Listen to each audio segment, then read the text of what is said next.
สวัสดีมื้อนี้มาพบกับพระสีโหเส้นเก่าเส้นเคยเนาะพระสูสิพาเบิ่งบรรยากาศตามเดินบัตรเนาะพาเบิ่งบรรยากาศตามเดินบัตรให้ดูให้ชม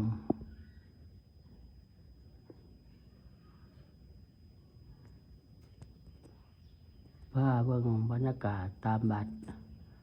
ให้ดูให้ชม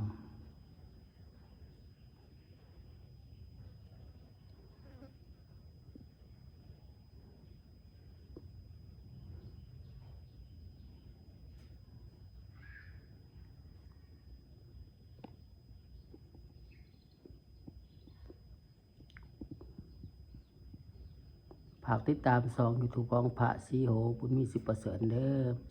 กดไลค์กดแชร์เนาะหาได้ฟานไว้ไว้เนาะ FC ดาวไทยและต่างประเทศกดไลค์กดแชร์ให้แน่กดติดตามให้แน่เนาะกดไลค์กดแชร์กดติดตามให้แน่เป็นกำลังใจให้พระสีโหบุญมีสิบประเสริฐแน่เด้อเป็นกำลังใจให้พระสีโหบุญมีสิบประเสริฐให้แน่กดไลค์กดแชร์ให้แน่เนาะกดติดตามให้แน่เด้อ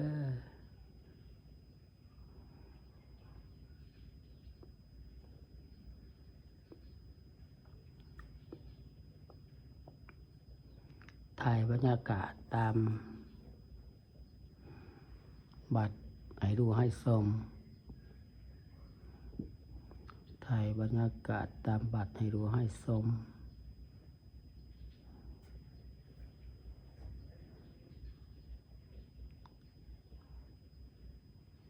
ถ่ายบรรยากาศให้ดูให้ชม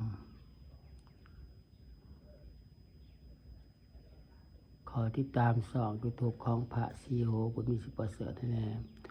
FC ลาวไทยและต่างประเทศกดไลค์กดแชร์เด้อกดติดตามมาแน่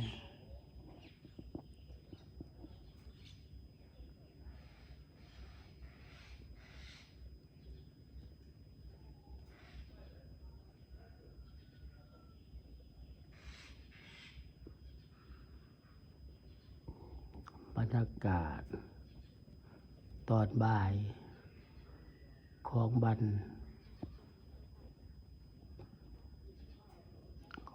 พุธวันที่22/2026ได้ถ่ายบรรยากาศตามบัตรให้ดูให้ชม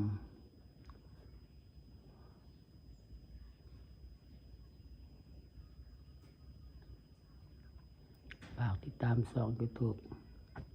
ของพระสีโหบุญมีสิบประเสริฐแน่ FC ลาวไทยและต่างประเทศกดไลค์กดแชร์เด้อกดติดใจให้แน่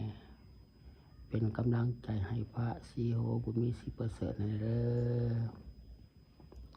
เป็นกำลังใจให้พระสีโหบุญมีสิบประเสริฐแน่เด้อ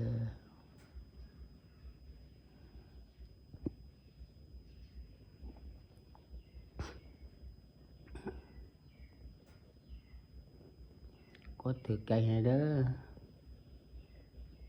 FC ลาวไทยและต่างประเทศฝากบรรยากาศตามบัตรเนาะไล่เอามาให้ดูให้ชม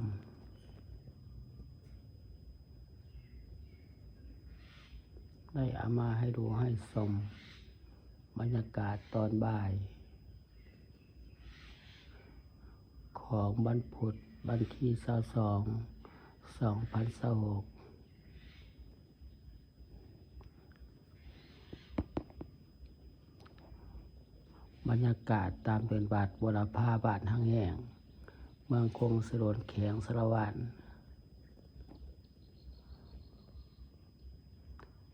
บรรยากาศ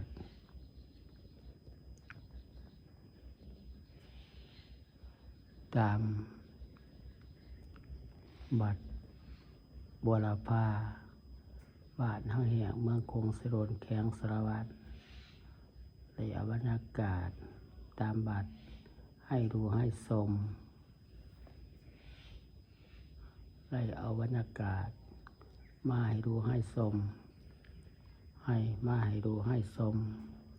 ให้ FC ลาวไทยและต่างประเทศเข้าดูเข้าชมฝากติดตามช่อง YouTube ของพระศรีโหบุญมีสิประเสริฐเด้อกดไลค์กดแชร์ให้เนาะให้ได้ผ่านไวๆเนาะให้ได้ผ่านไวๆให้ได้ผ่านไวๆเนาะกดถึกใจให้เด้อเป็นกำลังใจให้พระศรีโหบุญมีสิประเสริฐให้แน่เป็นกำลังใจให้พระศรีโหบุญมีสิประเสริฐให้เด้อกดไลค์กดแชร์กดติดตามให้แน่เนาะกดไลค์กดแชร์กดติดตามให้แน่ให้ได้ผ่านไวๆเนาะให้ได้ผ่านไวๆ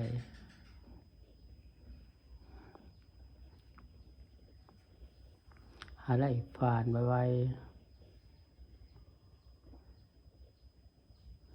บรรยากาศยามบ่ายไหลพาดูพาส้มบรรยากาศตามบัดวรภาบานห้างแห้งเมืองคงเสโรดแข็งสารวัตรไหลเอาบรรยากาศมาฝากมาตอน FC ลาวไทยและต่างประเทศให้ดูให้ชมให้ฝากติดตามช่อง YouTube ของพระศรีโหบุญมีสิประเสริฐในเด้อเป็นกำลังใจให้แน่เนาะเป็นกำลังใจให้แน่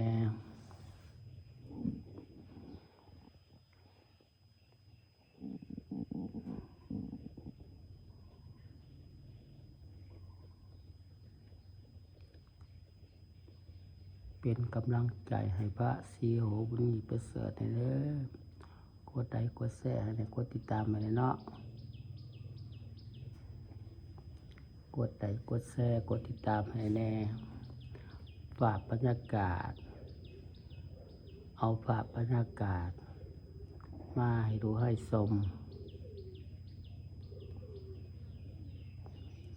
ฝากบรรยากาศมาให้ดูให้ชม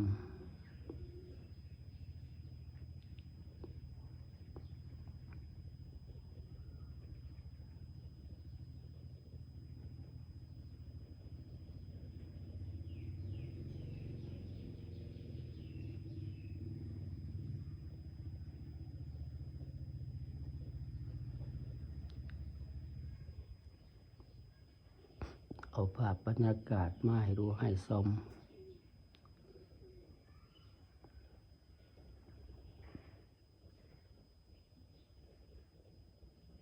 ฝากติดตามช่อง YouTube ของพระศรีโหบุญมีสิประเสริฐเด้อกดไลค์กดแชร์เนาะกดติดตามมาเลย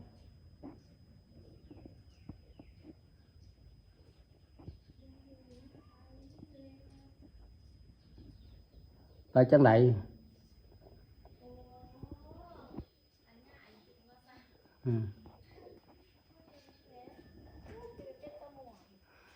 เมื่อวานจู2 องค์ผ่านพนี้เพิ่นไปร่วม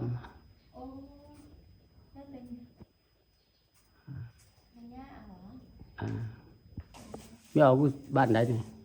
ไม่ออกดีวะจอดรถในบริษัทไม่ออกมาอยู่บ้านน้าปงแม่อยู่น้าปงแลน้ำมันสิเบิดจีนแต่ยังกลัวว่ายังไงอันใดอันนี้และเสือโซนเราจีอันเงินจะไปซื้อน้ำมันคลิปนี้กับพาสุโกลาไปก่อนบ๊ายบายเดี๋ยวออกมาขายข้าวจีเนาะ